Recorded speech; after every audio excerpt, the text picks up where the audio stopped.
हरहु सकल संताप हमारे, कृपा करहु हरि सिरजनहारे। देखहु मैं निज दर्श तुम्हारे, दीन बंधु भक्तन हितकारे। जय श्री कृष्णा। राधे राधे मित्रों, मैं सरिता, मेरे चैनल कथा कस्तूरी में आप सभी का स्वागत है। इसके पहले के अध्याय में हमने राधा रानी के पूर्व जन्म की सुंदर कथा का श्रवण किया। इस अध्याय में हम कार्तिक मास के कृष्ण पक्ष की त्रयोदशी से शुक्ल पक्ष की द्वितीया तक के 5 दिन यानी यम पंचक के विषय में श्रवण करेंगे।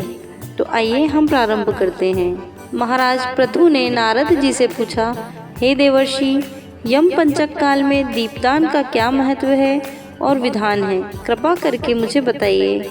तब नारद जी ने कहा, हे राजन, कार्तिक मास के कृष्ण पक्ष की त्रयोदशी से शुक्ल पक्ष की द्वितीया तक के 5 दिन यम पंचक कहलाते हैं।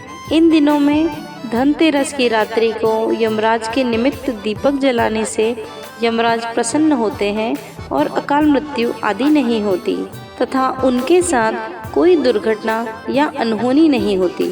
इसके अगले दिन कार्तिक कृष्ण चतुर्दशी को नरक चतुर्दशी भी कहते हैं। इस दिन तिल का तेल अपामार्ग तथा दूर्वा आदि पर लगाकर स्नान करना चाहिए। स्नान के बाद दक्षिण की ओर मुख करके अपसव्य होकर जल में तिल मिलावें और 3-3 अंजुलि से यमाय, धर्मराजाय, मृत्युवे, अंतकाय, कालाय, सर्वभूतक्षयाय, औदुम्बराय, दग्नाय, परमेष्टिने, व्रकोदराय, चित्राय, चित्रगुप्ताय, इन नामों से यमराज को तर्पण करना चाहिए। फिर संध्या समय में ब्रह्मा जी, विष्णु, शिव तथा दुर्गा के मंदिरों में तथा वृक्ष, सभा, गौशाला, बगीचा, नदी, तालाब, कुआं, बावड़ी, गली, चौरस्ता, खेत, शमशान आदि में दीपक जलाना चाहिए और रात्रि को श्री लक्ष्मी जी की पूजन करनी चाहिए। यदि शस्त्र से किसी की मृत्यु हुई हो तो उसके निमित्त भी चतुर्दशी को दीपदान अवश्य करना चाहिए। इससे अक्षय पुण्य फल प्राप्त होता है तथा उसे मुक्ति मिलती है। इसके बाद कन्या, ब्रह्मचारी तथा तपस्वियों को भोजन कराना चाहिए। इससे यमलोक न जाकर शिवलोक की प्राप्ति होती है। कार्तिक की अमावस्या अर्थात दीपावली के दिन भी स्नान आदि से निवृत्त होकर पितरों का पूजन व श्राद्ध करके ब्राह्मणों को भोजन करावें। फिर सायंकाल घर में तुलसी के समीप देवस्थान, शमशान, नदी, पर्वत, चौरस्ता तथा गौशाला में दीपक जलावें। तत्पश्चात लक्ष्मी जी की स्तुति करके उनको जगावें। पूजन के पश्चात लक्ष्मी जी की स्तुति इस प्रकार करनी चाहिए। दीपक की ज्योति में विराजमान महालक्ष्मी, तुम ज्योतिर्मयी हो।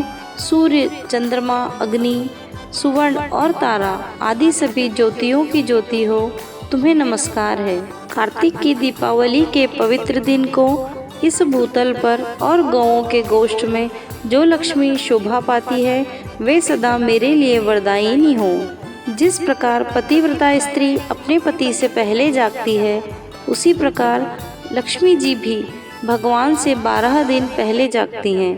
अमावस्या को दिन में बालक तथा रोगियों को छोड़कर अन्य कोई भी भोजन ग्रहण न करे।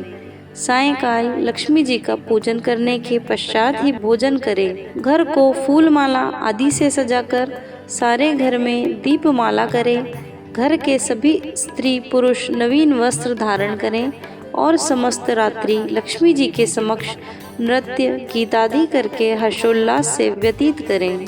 गृह में समस्त रात्रि दीपक जलाना चाहिए।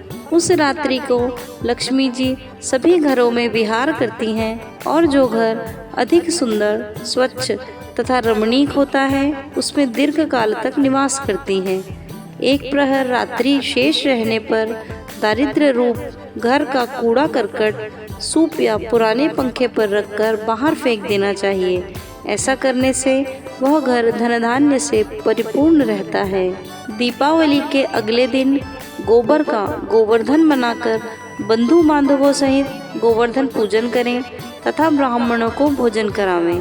स्वयं भी अन्न का भोजन करें। भगवान श्री कृष्ण ने इंद्र का मान मर्दन करके गोवर्धन पर्वत की पूजा इसी दिन की थी। सायंकाल के समय गौ तथा वृषभ की पूजा करके अपने परिवार के साथ भरण पोषण व रक्षण के लिए उनसे प्रार्थना करें। इसी दिन सायंकाल के समय राजा बलि तथा उसकी पत्नी विंध्यावली की मूर्ति बनाकर पूजन तथा दानादि क्रियाएं करने से परिवार सुखी तथा समृद्ध रहता है। यम पंचक अध्याय समाप्त। नमस्ते सदा वत्सले मातृभूमे।